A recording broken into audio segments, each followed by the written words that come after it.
আগামী ৩১ December Nazi বাহিনীর সংগঠন হিসেবে আওয়ামী লীগকে অপ্রাসঙ্গিক ঘোষণা ও মুজিববাদী ৭২-এর সংবিধানকে কবর দেওয়া হবে বলে ঘোষণা দিয়েছেন বৈষম্য বিরোধী ছাত্র আন্দোলনের আহ্বায়ক হাসনাত আব্দুল্লাহ।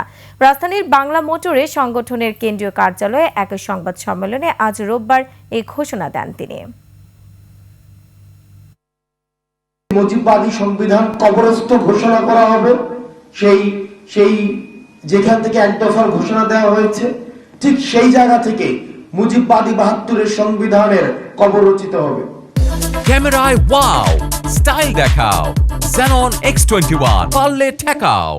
ঠিক সেই জায়গা থেকে আওয়ামী লীগ বাংলাদেশের প্রেক্ষাপটে একটি অপ্রাসঙ্গিক একটি রাজনৈতিক দল, যারা গণমানুষকে মানুষ হিসেবে স্বীকৃতি না দিয়ে নির্যাতন, নিপীড়ন, গুম এবং খুন এবং হত্যার যারা রাজনীতি করেছে, যারা জনগণের বিপরীতে, আশা আকাঙ্ক্ষার বিপরীতে দাঁড়িয়েছে, আমরা প্রত্যাশা রাখছি এই জুলাই প্রক্লেমেশন অফ জুলাই রেভলিউশনে এই নাৎসিবাদী এই দলটিকে সেখান থেকে বাংলাদেশে অপ্রাসঙ্গিক ঘোষণা করা হবে।